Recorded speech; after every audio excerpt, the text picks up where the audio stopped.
Te glorificamos, Pai, porque Tu és grande, Tu és soberano, Tu és fiel.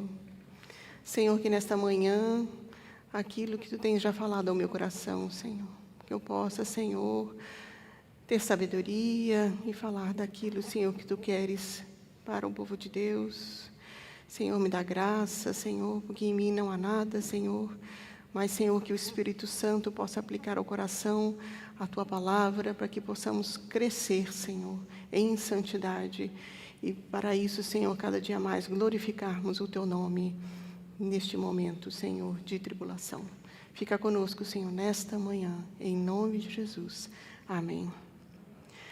Irmãos, nós estávamos aqui há 6 meses atrás, em novembro, tivemos a oportunidade de estarmos falando também sobre temas de família na pandemia.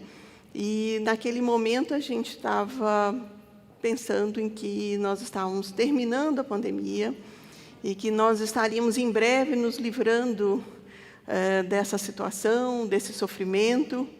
E aprove ao Senhor que não fosse dessa forma. Aprove ao Senhor que, diferente de ficarmos livres da pandemia, aprove ao Senhor que nós vivêssemos as consequências de uma cepa mais agressiva, mais letal.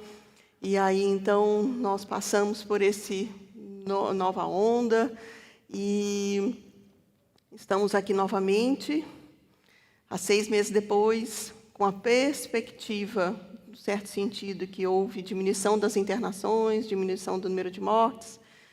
Entretanto, sobre a ameaça de uma nova cepa, e que possa ser mais agressiva, a cepa indiana, e não sabemos se de fato vamos viver essa terceira onda, somente Deus o sabe. Mas, nesta manhã, nós queremos falar que, independente que tenhamos que conviver ou enfrentar essa nova cepa mais perigosa, a família cristã precisa perseverar na pandemia. Nós temos que ter as perspectivas e os elementos para os quais possamos perseverar. E nessa manhã nós vamos estar falando sobre isso. E depois de 14 meses de pandemia, vem essa pergunta: como que está a sua família? Como que tem resistido a sua família a tudo isso? Temos tido notícias muito tristes, notícias de famílias, casais que se divorciaram, de aumento do número de adultérios, até mesmo de suicídios. E eu acredito que uma coisa que realmente está acometendo muitas famílias de uma forma importante, a crise financeira, e quando vem a crise financeira, essa dificuldade que temos de lidar com a falta dos recursos, enfim, a crise financeira sempre é uma crise familiar em qualquer tempo, e agora, em tempos de pandemia, acredito que com todo esse cansaço, isso possa ser mais cruel ainda. Como está a família cristã? Como a família cristã pode sobreviver na pandemia? Ou como pode a família cristã sobreviver apesar da pandemia? E como pode a família cristã perseverar na pandemia? Parece um desafio, parece até uma coisa quase que impossível, mas nós nessa manhã vamos estar exatamente pensando sobre isso, e nós queremos apresentar aqui que, de fato, a Bíblia tem todas as respostas. E no Ministério de Aconselhamento Bíblico, a gente enfatiza muito isso, enfatiza muito a suficiência das Escrituras, porque realmente nela podemos confiar. Nós vamos ver nesse versículo de 2 Timóteo, muito conhecido. Hoje eu trouxe ele da nova versão transformadora, para ressaltar alguns aspectos desse versículo. Toda a Escritura é inspirada por Deus. É útil para ensinar o que é verdadeiro e para nos fazer perceber o que não está em ordem em nossa vida. Ela nos corrige quando erramos e nos ensina a fazer o que é certo. Deus a usa para preparar e capacitar seu povo para toda boa obra. Né? Então, justamente porque a Escritura é inspirada por Deus, ela é a expressão da verdade, mas uma verdade absoluta. É diferente da verdade das filosofias humanas, é diferente da verdade até da ciência, que hoje se pensa de uma forma, amanhã se pensa de uma forma totalmente contrária do que se pensava hoje. E isso nós estamos vendo aí, vivendo a pandemia. Uma hora se pensa uma coisa, outra hora se comprova que aquilo não é verdade, enfim, e assim ou se comprova que é, enfim. Há toda uma discussão, então a ciência é uma verdade transitória. Entretanto, a palavra de Deus, porque foi inspirada por Deus, ela é uma verdade absoluta. Nela podemos, de fato, confiar. E ela tem uma utilidade muito grande, porque é através dela que nós crescemos em santidade. Não há como eu querer crescer em santidade e não me dedicar tempo no estudo da palavra, não me dedicar tempo na oração, porque é dessa forma que vamos crescer em santidade. Então, ela é útil. Ela vai nos ensinar, então, aquilo que não está em ordem na nossa vida, aquilo que está errado na nossa vida. Mas ela só não nos aponta o nosso pecado, o nosso erro, mas ela mostra para nós, nos corrige, fala, olha, o caminho é esse, corrija o caminho é outro. E nos nossos GPS a gente fala recalculando a rota, nós estávamos indo numa direção, e a Bíblia nos aponta qual é a direção correta para seguirmos. Ela também, ela nos desenvolve, nos ensinando tudo o que é certo, e por isso ela nos capacita. E na versão da Ara fala em nos tornar perfeitos, e que, na verdade, maduros, para que a gente possa fazer toda a boa obra, e porque ela é viva e eficaz, ela pode transformar-nos no poder do Espírito Santo. Então, ela é a única que tem a capacidade, a eficácia, de fato, de mudar a forma de pensarmos. Nós pensamos de um jeito, estamos enganados, e o engano nos leva a fazer o que é errado. Então, a palavra de Deus nos traz luz através da ação do Espírito Santo. Então, ela nos corrige. Então, nós mudamos a forma de pensar e podemos, então, seguir em santificação para glorificar a Cristo, para sermos mais parecidos com Cristo.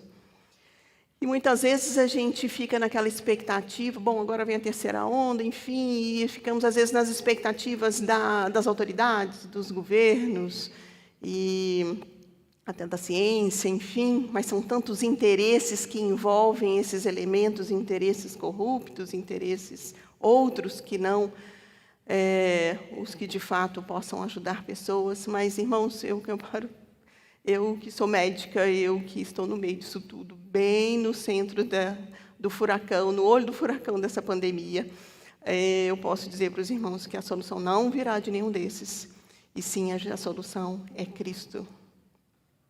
As pessoas estão desesperadas, as pessoas estão aflitas, sedentas de algo que realmente possa trazer uma resposta. E a resposta é Cristo. E como é que Cristo se manifesta? Ele se manifesta através da igreja, porque é o corpo de Cristo. E o que é a igreja? É a família de famílias. Como o mundo vai ver a resposta de Cristo? Vai ver através do testemunho da família cristã. Como a família cristã está enfrentando a pandemia. E através desse testemunho possamos, então, revelar Cristo, mostrar Cristo para um mundo que está em densas trevas. É dessa forma que vamos ser luz para esse mundo que está em trevas e sem esperança. A pandemia mudou muito a nossa forma de viver, né? Então, a gente tinha aquele estilo de vida, trabalhava durante a semana, chegava no final de semana, descansava. E para nós cristãos, víamos a igreja no domingo e, eventualmente, então, tirávamos um período de férias para descansarmos mais, enfim, nada disso mais aconteceu. Passamos um bom tempo até sem poder vir à casa de Deus, né? Mudou também a forma de trabalhar, agora as pessoas muitos trabalham em casa, né? Home office, trabalho remoto, enfim. As crianças, nossos filhos, não puderam mais ir à escola, tiveram que ficar estudando em casa, home office, estudo online, enfim. Tudo mudou. Tudo mudou. O jeito de comercializar, então, para que eu não me exponha num supermercado, então eu posso comprar tudo por delivery, ou que eu queira uma refeição, eu posso comprar pelo delivery também, enfim. Então, toda uma forma de existir, de viver, mudou. E essa dinâmica que mudou tão de repente na nossa vida, tudo isso nos traz dificuldades, né? Em casa, então, tem o computador do pai, mas aí ele teve que começar a competir com o computador do filho, que precisa também para poder fazer aula, teve que comprar mais computadores, enfim. Toda essa dinâmica mexeu com toda a nossa estrutura, né, que estávamos acostumados. E até o jeito de cumprimentar, né? Cumprimentarmos com um aperto de mão, aí passou, não sei de onde que saiu isso, mas de ser de soquinho, e eu até quero fazer um parênteses aqui, porque alguns dos irmãos já devem ter me visto cumprimentar com as mãos, porque eu acho muito simbólico o aperto de mão. E como a ciência é uma verdade transitória, no início se pensava que se transmitia por superfícies, porque se transmitia até por aerosol, e hoje se sabe que isso, inclusive, é consenso entre as diferentes formas políticas e ideológicas de se pensar, mas esse é um consenso que existe entre todos, que não são transmitidos mais dessa forma apenas por gotícula, né? Então, ainda estamos usando máscaras por conta disso, mas o nosso cumprimento tem sido, então, os irmãos que me vêm cumprimentando dessa forma, não se escandalizem, porque a ciência é uma verdade transitória, ela muda, então a gente pode também voltar a alguns comportamentos que são mais simbólicos, né? Enfim, tudo isso mudou. E aí, como é que fica a família cristã perseverando na pandemia, né? Nós temos que ter essa preocupação, irmãos, porque não podemos esquecer nunca que temos que ser luz e testemunho de Cristo para o mundo em trevas. E eu gostaria de hoje estar abordando 4 aspectos dessa perseverança para que possamos estar firmes, constantes no Senhor. Confiando na sabedoria e na bondade de Deus. Muito importante para que possamos perseverar. Crescendo através da adversidade, mantendo a comunhão e seguindo em frente. Então, nós vamos abordar esses 4 tópicos para que possamos ter um entendimento como que a família cristã pode perseverar. Em relação a confiando na soberania de Deus, né?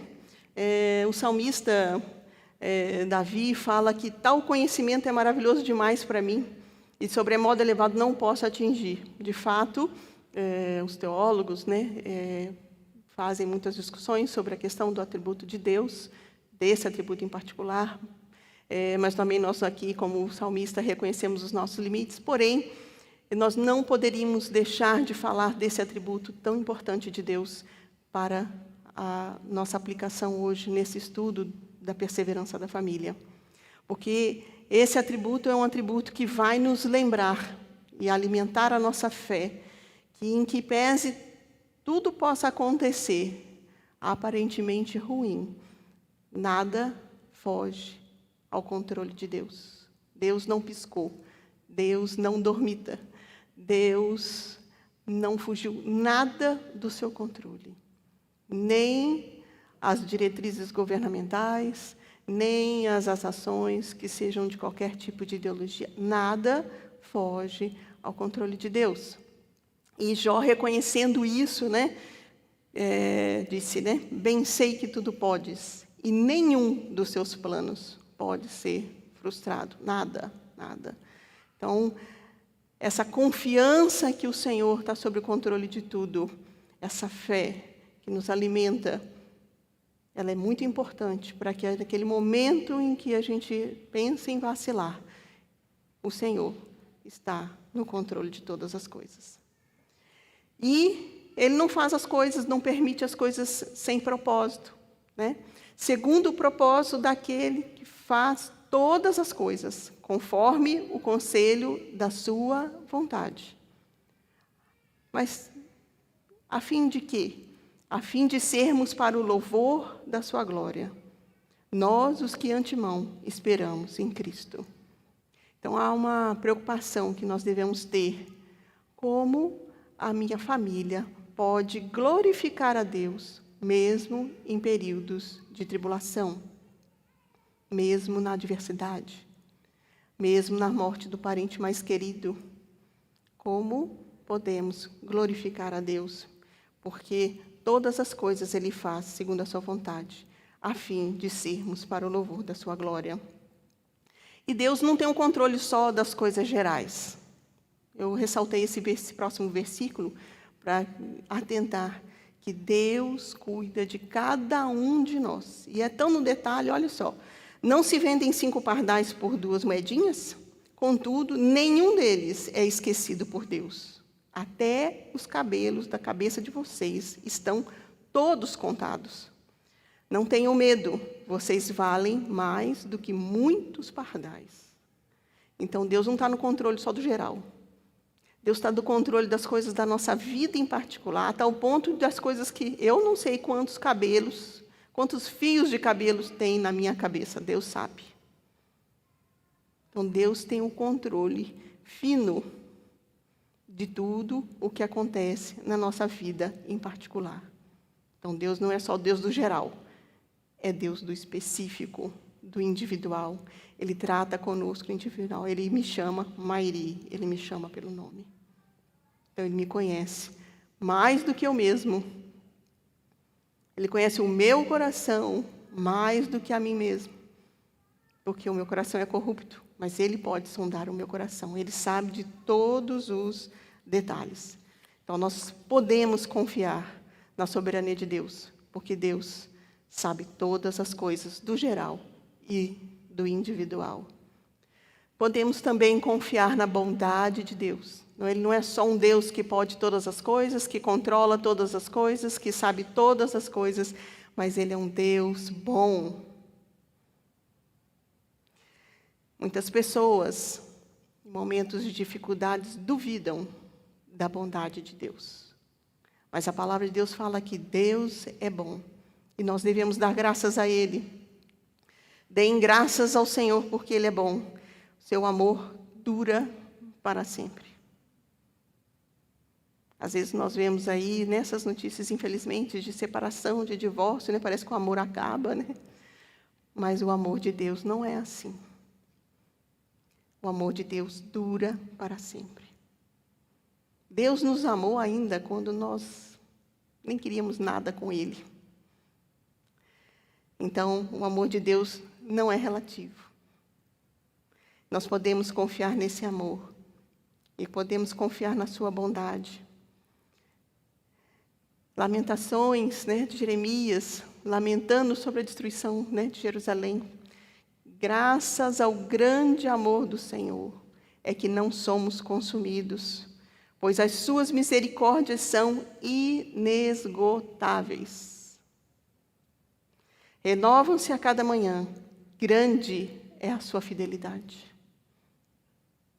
A fidelidade do Senhor é aquela certeza que nós podemos ter, que se o Senhor disse, Ele fará. Se Ele falou que vai renovar as misericórdias dele, a nossa vida, todas as manhãs, podemos confiar, porque Ele é fiel para cumprir. E podemos confiar no Senhor, porque disse Deus, não o deixarei, jamais o abandonarei. Por isso podemos dizer com toda a confiança, o Senhor é o meu ajudador, portanto, não temerei. Quem nos ajuda não são as coisas, nem outras pessoas, é o Senhor. É esse Deus fiel, é esse Deus soberano, é esse Deus bom que está comigo. É Ele que é o meu ajudador. Por isso eu não preciso ter medo. Medo é uma palavra que agora, desde que começou a pandemia, talvez seja uma das palavras mais sentidas, vividas. E a palavra de Deus fala que eu não preciso ter medo, porque eu sirvo a esse Deus soberano, bondoso, fiel. Porém, mesmo existindo a bondade, a soberania de Deus, a fidelidade de Deus, existe uma nossa responsabilidade também. Nesse texto aqui de Neemias, Sanbalat e Tobias e outros povos descobriram que a reconstrução dos muros de Jerusalém estava indo adiante e resolveram se unir para vir contra Neemias. Aí vem, então, a palavra do Senhor falando, nos mostrando a atitude de Neemias, Porém, nós oramos ao nosso Deus e, como proteção, pusemos guarda contra eles de dia e de noite. Um outro versículo para nos atentarmos sobre a questão da nossa responsabilidade. Se o Senhor não edificar a casa, em vão trabalham os que edificam. Se o Senhor não guardar a cidade, em vão vigia a sentinela. Nesse salmo, Salomão está reforçando, mas em momento algum ele está falando assim, olha, pode dispensar o vigia e o construtor, que aí Deus vai fazer tudo. Nosso pastor tem costume de falar, que Deus não vai mandar o frango assado com a nossa boca aberta. Esse salmo quer dizer o seguinte, que nós temos duas ações, uma ação construtiva, nós precisamos ter lá, construir. E nós precisamos também ter uma ação defensiva, de vigiar. Então, nós fazemos isso.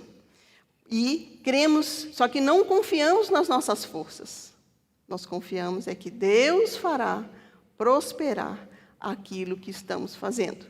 Mas Deus não fará por nós aquilo que devemos fazer. Então, esses aqui é um comentário de um livro que chama Confiando em Deus, mesmo quando a vida nos golpeia, aflige e fere, de Jerry Bridges.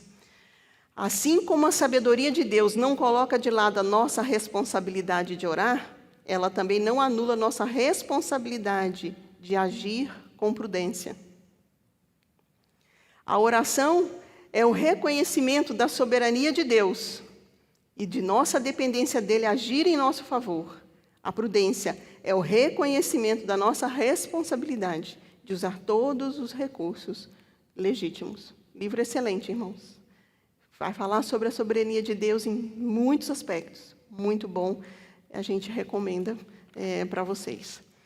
Então, quando assim, no sentido prático da pandemia, enquanto ela disser que a transmissão for por gotículas, como eu estava falando, então a gente usa as máscaras. Quando tiver com menos de 2 metros de distância, porque a gotícula dificilmente ultrapassa essa distância. E se nós ficamos doentes, nós vamos tratar, porque Deus tem dado o tratamento.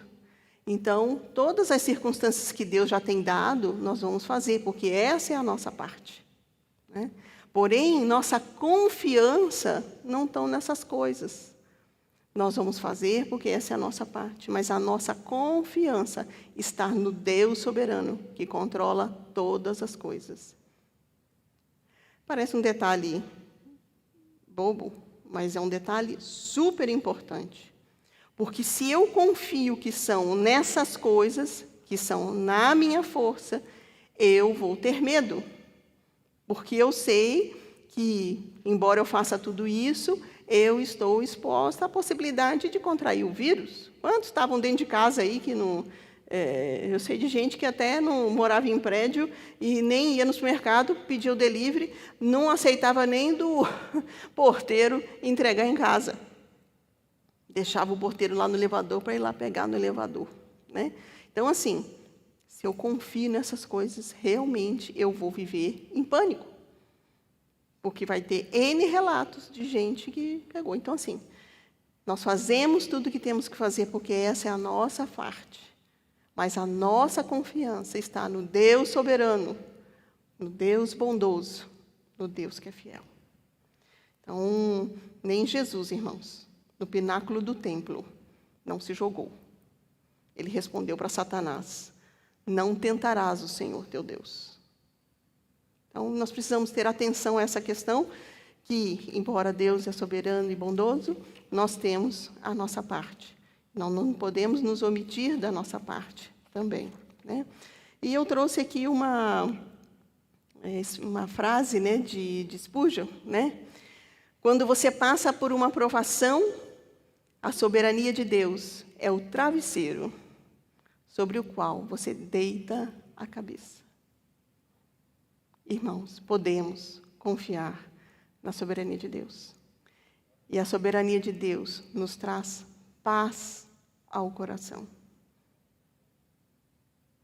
Podemos deitar a cabeça no travesseiro, tranquilamente, porque Deus, eu não vou ter medo, porque Deus é quem é o meu ajudador. Um outro aspecto que a gente quis comentar nessa manhã é crescendo através da adversidade. E esse versículo de Tiago, né, nos impacta, né? Meus irmãos, considerem motivo de grande alegria sempre que passarem por qualquer tipo de provação, pois sabem que, quando a sua fé é provada, a perseverança tem oportunidade de crescer. E é necessário que ela cresça, pois quando estiver plenamente desenvolvida, vocês serão maduros e completos, sem que nada lhes falte. Essa é a versão da NVT. Não tem jeito, gente. A adversidade é a forma que a gente cresce. Deus usa a adversidade com o propósito que possamos crescer, amadurecermos espiritualmente. É lógico que a grande alegria, essa grande alegria que esse versículo fala, é óbvio que não é da adversidade em si. Não tem alegria em alguém que perdeu o emprego, eu vou ficar alegre porque perdi o emprego, vou ficar alegre porque nasceu uma criança que é uma doença incurável, ou o meu parente diagnosticou câncer, ou eu mesma fiquei positiva para o Covid. Não, obviamente não. Entretanto, a base da nossa alegria está na soberania de Deus. Ela está porque Ele está no controle de todas as circunstâncias, e Ele vai trabalhar essas circunstâncias no desenvolvimento do nosso caráter. Às vezes a gente tem um pouco de dificuldade com essa questão do que é bom ou do que é bem para nós. E aí nós vamos entrar nessa parte de até um texto que eu tentei resumir de Deuteronômio 8, que vai falar do que Deus fala sobre o povo no deserto, mas ele é um texto importante para a gente começar a entender um pouco do que é bem para o Senhor. Recordar-te-ás no caminho pelo qual o Senhor teu Deus te guiou no deserto, estes 40 anos, para te humilhar, para te provar e para saber o que estava no seu coração, se guardaria ou não os seus mandamentos. Ele te humilhou e deixou ter fome, te sustentou com maná, que tu não conhecias, nem os teus pais o conheciam, para te dar a entender que não só de pão viverá o homem, mas de tudo que procede da boca de Deus. Fazer só já uma observação aqui. Talvez essa permissão do Senhor de vivermos essa pandemia, talvez nós como igreja, como família, estivessem muito distraídos com o pão e pouco envolvidos com aquilo que procede da boca de Deus, da sua palavra. Vai aí uma reflexão.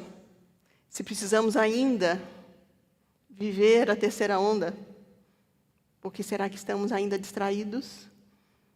Será que ainda não foi suficiente para entendermos que precisamos nos tornar para Deus?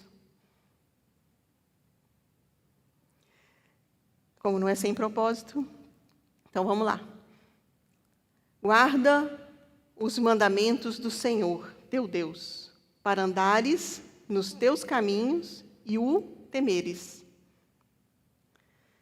Que no deserto te sustentou com maná, que os teus pais não conheciam, para te humilhar e te provar. Ele repete todo o texto, na verdade. Mas ele termina de uma forma diferente. Aqui, nos primeiros versículos, no 3 e no 4, ele fala para ver aquilo que estava no seu coração, para ver se guardarias ou não os seus mandamentos. Mas nessa repetição, ele termina falando, e afinal, te fazer bem. Em momento algum, o Senhor permite que passemos por adversidades para nos fazer mal. Podemos confiar na sua bondade, porque, ao fim de tudo, Ele quer nos fazer bem. Jó, quando passou, né? Às vezes nós estamos aqui sofridos, com perdas de irmãos, famílias, várias famílias, com muitas perdas. As perdas inicialmente eram longe, agora estão mais próximas de nós, e sofremos, entristecemos. Jó, num dia, depois de ter perdido bens, ovelhas, jumentos, enfim, perdeu 10 filhos. 10 filhos. Quando eu leio esse texto, eu não gosto nem de pensar, eu só tenho um, e um seria muito. 10 filhos. E que pese todo o sofrimento que ele passou. Ele diz isso. Eu te conhecia só de ouvir, mas agora os meus olhos te veem. Apesar de todo o sofrimento vivido, ele estava agradecido a Deus, porque agora ele tinha um conhecimento mais profundo de quem era o Deus que ele servia. Agora, os meus olhos te veem. E para que serve o deserto mesmo? Porque Deus permitiu a pandemia. Bom, primeiro, a pandemia não faz ninguém ser nada de diferente. Na verdade, a pandemia revelou aquilo que já estava no nosso coração. Se nós já estávamos frios, indiferentes, muito preocupados com outras questões, então, só revelou tudo isso, porque a forma como eu vou reagir frente à pandemia de todas essas limitações e restrições é revelar somente aquilo que já estava no meu coração, né? E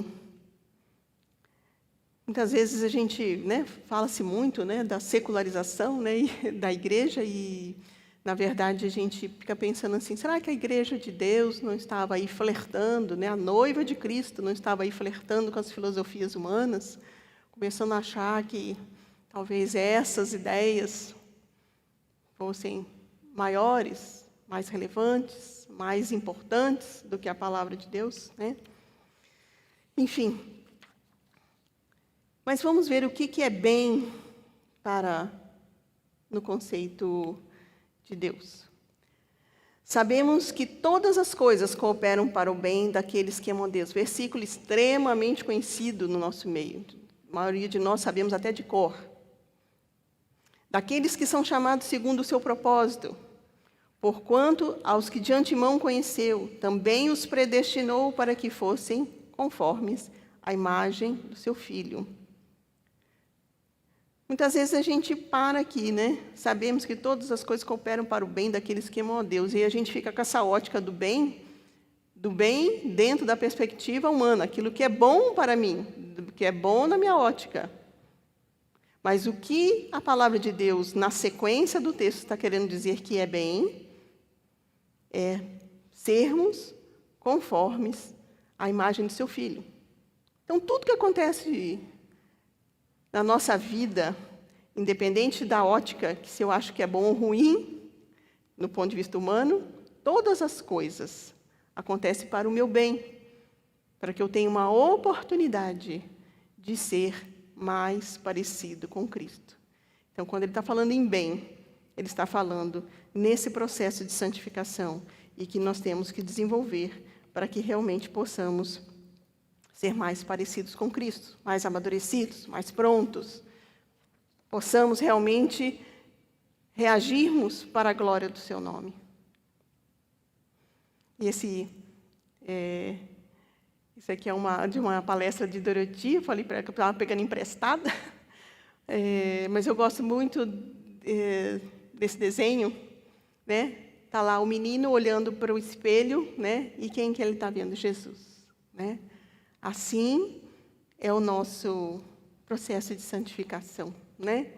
Todos nós com o rosto desvendado, contemplando como por espelho a glória do Senhor, somos transformados de glória em glória, na sua própria imagem, como pelo Senhor o Espírito, né? Está lá em 2 Coríntios, né? Então, nosso processo de santificação, assim, a gente cada vez vai ficando mais parecido com Jesus. E aí, quando as pessoas nos veem, falam, não, aquela pessoa serve a Deus. Quantos que a gente fala assim, não, aquele homem é um homem de Deus? Por quê? Porque ele está de glória em glória, como fosse por um espelho, refletindo a imagem de Cristo. Então, o mundo precisa nos ver. Eles vão conhecer a Cristo através de nós, através das nossas famílias. E aqui vem uma realidade que a gente viu muito aí, que está vendo ainda, né? Se alguém me segue, amar pai e mãe, esposa e filhos, irmãos e irmãs, e até mesmo a própria vida, mais do que a mim, não pode ser meu discípulo. É uma constatação de uma realidade. O problema, obviamente, não está em amar pai, mãe, filhos e familiares e a própria vida. Isso até é bíblico. O problema não é amar. O problema é amar mais do que a Deus. Mais do que a Jesus. É Jesus quem fala isso. E aí a gente vê pessoas criando a gente não podia deixar de falar dos ídolos do coração, e, afinal de contas, somos MAB. E criaram-se, então, que a gente percebeu o ídolo da vida. Não é que eu não tenha que cuidar da minha vida e amar a minha própria vida. Não, lógico que não. Faz até parte da minha responsabilidade. Eu amar mais a minha vida. Então, eu crio circunstâncias e aposto nelas e vivo fazendo uma série de rituais e tudo porque eu quero me sentir no controle. Eu não vou pegar porque eu creio que se eu pegar vou morrer. Enfim, é a negação de tudo. É a negação do Deus soberano, é a negação do Deus bondoso, é a negação, enfim, eu estou no controle e vou fazer tudo isso. Coloco todas as minhas fichas e qualquer coisa que possa ameaçar isso, então eu abro mão de tudo. Abro mão de cuidar da família, de cuidar de tudo, porque eu criei esse ídolo. Cuidado, irmãos. Infelizmente, temos visto isso no povo de Deus. Fazemos todas as coisas, mas confiamos no Senhor. E aí a Bíblia nos confronta um pouco mais ainda, né? Em relação a como que nós devemos viver, né? A Bíblia fala que não devemos agir assim com tanta energia nessa preservação, nesse controle, né? Estou crucificado com Cristo, logo não sou mais eu quem vive, mas Cristo vive em mim. E esse viver que agora tenho na carne, vivo pela fé no Filho de Deus, que me amou e a si mesmo se entregou por mim. Então, eu vivo pela fé no Filho de Deus, não nas minhas coisas, nos meus controles, naquilo tudo que eu acredito, que é uma crença e é um engano de Satanás, de que poderá realmente preservar qualquer coisa na minha vida. Enfim. Se vivemos é para honrar o Senhor, e se morremos é para honrar o Senhor, Portanto, quer vivamos, quer morramos, pertencemos ao Senhor. Então, nós somos um povo de Deus. Sofremos, entristecemos, vimos isso lindamente no domingo passado, com o estudo que Dorothy fez sobre o luto. Entretanto, quer vivamos, quer morramos, somos do Senhor. E em qualquer situação, devemos honrar o Senhor, devemos glorificar o Senhor, porque sabemos o que nos espera na vida eterna, ou não sabemos. E aí, esse aqui é um pouco mais impactante, eu acho. Portanto, para mim, o viver é Cristo e o morrer é lucro. Então, irmãos, todos esses nós que nós perdemos, que estavam em Cristo, lucraram. Nós estamos aqui nas nossas afadigas e temos que viver, enfrentar e perseverar, mas eles estão no lucro. Assim diz a palavra de Deus. Já estão na glória, já estão vivendo com Cristo.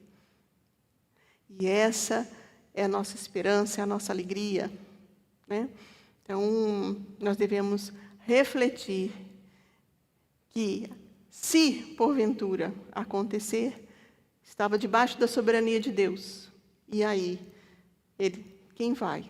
Está no lucro, que está com o Senhor.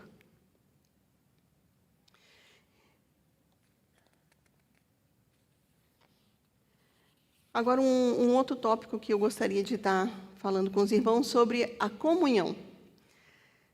Consideremos também aos outros para nos estimularmos ao amor e às boas obras. Não deixemos de congregar-nos, como é costume de alguns, antes façamos admoestações, e tanto mais quando vedes o dia se aproxima. E nós estamos estudando um livro no MAB, que do Robert Kelly, né? O Aconselhamento segundo o Evangelho, e ele faz uma consideração interessante sobre esse texto. No estudo que ele fez, né, ele cita, né, que o autor, né, de Hebreus começa com uma negativa, né, não deixando de congregar-nos, né, e ele, na tradução literal, parem de abandonar uns aos outros. Literalmente, a frase não deixemos de congregar significa abandonar, renunciar, deixar, desertar, deixar para trás, deixar em apuros. Esse texto, toda vez que a gente lê esse texto, a gente está pensando muito em congregarmos aqui, virmos ao templo para a adoração. De fato, em algumas situações, eu assisti o culto em casa e é mais difícil em casa você ter uma atitude de você prestar um culto. A gente tem uma tendência de ter uma atitude mais de assistir um culto, né? Tem essa diferença, sim. Mas esse autor, quando fez esse estudo da parte literal desse texto, ele fala que, na verdade, quando nós estamos afastados, nós estamos abandonando o irmão, desertando. Então, quando nós temos essa atitude, que é muito mais do que vir congregar aqui no templo, nós estamos realmente negando a nossa fé. Porque precisamos desse encorajamento. Admoestar é encorajar. Precisamos de estarmos juntos no sentido, unidos, um encorajando o outro. É natural que num processo de sofrimento possa existir algum cansaço, algum desânimo. Então, o corpo de Cristo, um suporta o outro, dá suporte. Um ajuda o outro a não desanimar. Um lembra daquilo que veio da boca de Deus para se apropriar, para encorajar. E aí vem a questão, né? Que essa questão da comunhão começa na família, né? Como é que está a família? A comunhão na família, né? E aí tem esse texto que eu acho interessante, né? Porque o que aconteceu? A família ficou mais próxima, né? Então, está todo mundo dentro de casa. Os filhos estão dentro de casa, os pais estão dentro de casa fazendo home office, enfim, está todo mundo dentro de casa. E aí, o atrito, né, entre um e outro é maior, né? Mais tempo. Né? E aí se revelou, como eu já disse, a pandemia não fez nada no coração de ninguém, só revelou aquilo que já existia. Né? E aí eu vim trazer um texto, porque eu acredito que isso possa aumentar o número de discussões entre família. Né? Digo mais uma vez, não se envolva em discussões tolas e ignorantes que só servem para gerar brigas. O servo do Senhor não deve viver brigando, mas ser amável com todos, apto a ensinar e paciente. Instrua com mansidão aqueles que se opõem, na esperança de que Deus os leve ao arrependimento, e assim conheçam a verdade. Então voltarão ao perfeito juízo e escaparão da armadilha do diabo, que os prendeu para fazerem o que ele quer. Essa aqui é a versão NVT. Então, na verdade, quando eu estou numa discussão que tem oposição, o meu objetivo não deve ser, eu vou fazer de tudo para mostrar que eu tenho razão. Não, não é isso que a Bíblia falou.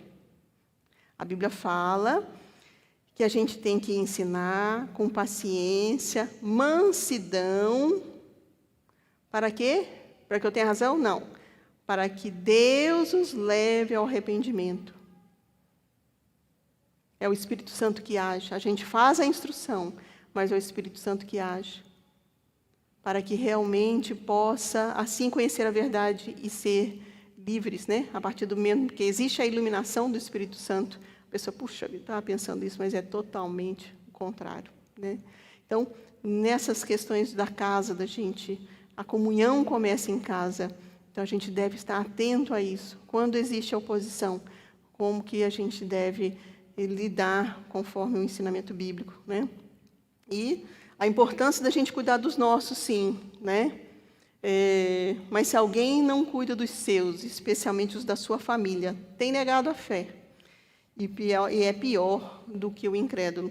Quando nós estamos falando de cuidado aqui, gente, não é só cuidado emocional, que estamos precisando, mas também, muitas vezes, cuidados materiais também, porque muitos estão precisando. Então, é importante essa percepção de que o cuidado deve existir, e o cuidado começa com os da nossa família. Né? E como é que está a família da fé? Agora, irmãos, queremos que saibam que Deus, em sua graça, tem feito por meio das igrejas da Macedônia. Eles têm sido provados em muitas aflições, mas sua grande alegria e extrema pobreza transbordaram em rica generosidade. Isso é Paulo falando, né? Se alegrando com a generosidade dos da Macedônia para ofertar para a igreja de Jerusalém. Posso testemunhar que deram não apenas o que podiam, mas muito mais além disso, e o que fizeram de iniciativa própria. Eles nos suplicaram o privilégio de participar da oferta ao povo santo. A gente sabe de situações complicadas aqui, mesmo no nosso meio, temos as congregações, temos tantas coisas, né? E é um privilégio Deus dá para nós podermos estender a mão, podermos ofertar, podermos ajudar pessoas que estão passando por necessidades. Seja generoso, como a Igreja da Macedônia, né? E é no contexto da igreja que é a oportunidade que nós temos de servir um ao outro. Não fique pensando assim, não, eu vou juntar porque eu não sei o que vai acontecer com essa pandemia, se essa pandemia vai... Não, irmãos, não é assim que a Bíblia nos ensina. A Bíblia nos ensina a generosidade, né? E, além dos da fé, aos outros também. Quem se compadece ao pobre, ao Senhor empresta, ele paga o seu benefício. Não nos cansemos de fazer o bem, porque a seu tempo ceifaremos, né? Se você está procurando quem ajudar, Paloma e Rômulo, né, descobriram uma senhora ali no Silvanópolis, né? A gente às vezes fala assim, o Silvanópolis é a parte mais pobre do Florianópolis, né? Enfim, eles descobriram essa senhora que, sem recurso nenhum, estava dando um sopão com carcaça de frango, enfim. Eles começaram a ajudá-las e aí chamaram o Omi, aí o Omi também, meu esposo, né, se apaixonou por aquele, ardeu em missões naquele local, e aí já começamos um culto que tem um culto de criança, um culto de adulto, que está acontecendo na sexta-feira, o sopão é na quarta-feira à noite e o culto é na sexta-feira às 18h30. Então, se você quiser, vá lá, participe, veja como pessoas estão sedentas por Deus. E Almir teve essa ideia de botar o culto na sexta para que não houvesse dúvida que as pessoas estavam indo não por conta do sopão, e sim por conta de ouvir a palavra de Deus. Precisa, sim, ter o culto das crianças, e mesmo na sexta-feira a gente tem um cachorro-quente, né? Então, como estamos fazendo todas as semanas, a ideia é que cada semana um departamento da igreja possa participar à frente do que está acontecendo. Semana que vem vão ser os adolescentes. Mas, irmãos, além dos adultos, nós podemos ver crianças se quebrantando na presença do Senhor. Aí eu percebi, gente, se a igreja perde o seu sentido de propósito, ela não se alimenta. O dia que eu não posso ir, porque é 6h30, muitas vezes eu ainda estou envolvida no meu trabalho, mas o dia que eu tive a oportunidade de ir, vi como aquilo arde o coração, como alimenta o nosso coração. E essa coisa de depressão, de tristeza, não tem lugar, irmãos. Se a igreja se mantiver com o seu propósito, caminhando, tudo isso acaba. Porque, na verdade, é uma falta de percepção, muitas vezes, do sentido de propósito, do que estamos passando, do que é o propósito da igreja, do que é a função da igreja, enquanto corpo de Cristo, enquanto família de famílias. E nós estamos, muitas vezes, perdidos em olhar para si próprio, para a sua própria condição, e essa falta de visão, esse embaçamento dos olhos, tem levado muitos a desanimarem na fé, a ficarem depressivos, a ficarem perturbados emocionalmente, enfim, porque estão perdendo o foco. Precisa de correção para que realmente possamos trilhar o propósito de Deus na nossa vida, na nossa família. Fica aí a sugestão. E, para terminar, seguindo em frente. E esse texto está dentro de um contexto de que Jeremias manda uma carta para aqueles que estavam na Babilônia, porque existiam naquele momento falsos profetas dizendo que o exílio, que o cativeiro ia acabar. E que já acabaria aquilo tudo, e que já poderiam voltar, enfim. Imagina a sensação de Daniel, que orava 3 vezes por dia em direção a Jerusalém, né? Eu fico imaginando, 3 vezes por dia ele está olhando para Jerusalém, orando. É a expressão do povo, é a nossa expressão. Orando, Senhor nos livra, Senhor nos livra. Só que Deus, através do profeta Jeremias, fala o seguinte: assim diz o Senhor dos Exércitos, o Deus de Israel, a todos os exilados que eu, Deus, deportei de Jerusalém para a Babilônia. Edificai casas e habitai nelas. Plantai pomares e comei o seu fruto. Tomai esposas e gerai filhos e filhas. Tomai esposas para os vossos filhos e dai vossas filhas a maridos, para que tenham filhos e filhas. Multiplicai-vos aí na Babilônia, e não vos diminuais. É uma demonstração, é um imperativo, irmãos. Independente, irmãos, se vai ter terceira onda, se não vai ter, enfim, nós vamos perseverar. Não depende. nós vamos continuar. Não podemos projetar a nossa vida, quando acabar a pandemia, aí eu faço isso, aí eu vou fazer isso para Deus, aí eu vou...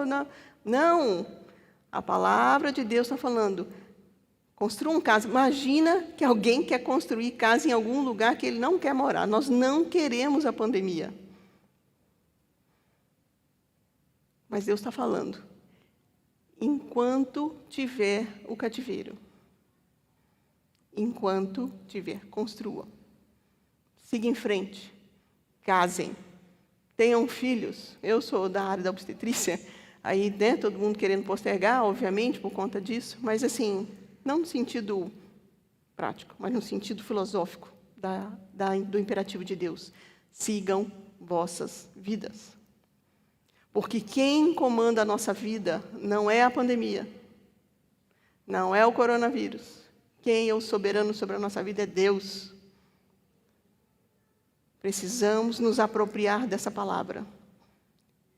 Porque a partir do momento em que nós tivermos essa atitude de construir casas, enfim, casar e ter filhos e tudo mais, no sentido prático, então, se vir terceira onda, ok. Se não vir terceira onda, ok.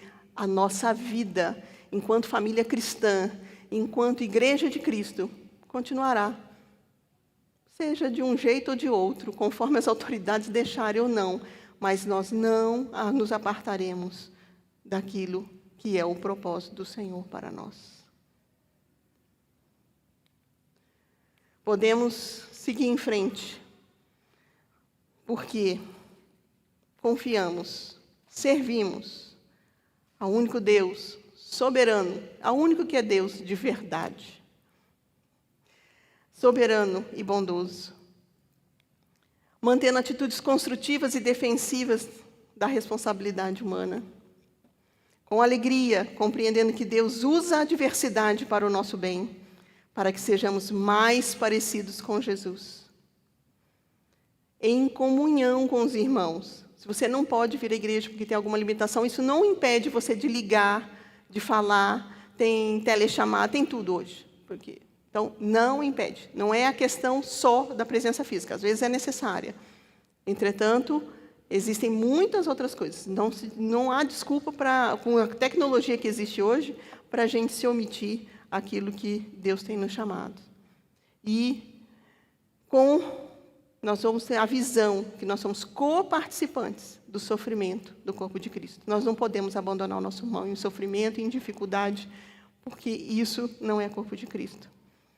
E perseverando na esperança em Cristo, que é a nossa âncora segura e firme. Versículo que Doroti tratou semana passada. A nossa esperança nos deixa firme. Bem, terceira onda, não, isso não abala o meu coração, porque eu estou ancorada na esperança em Cristo.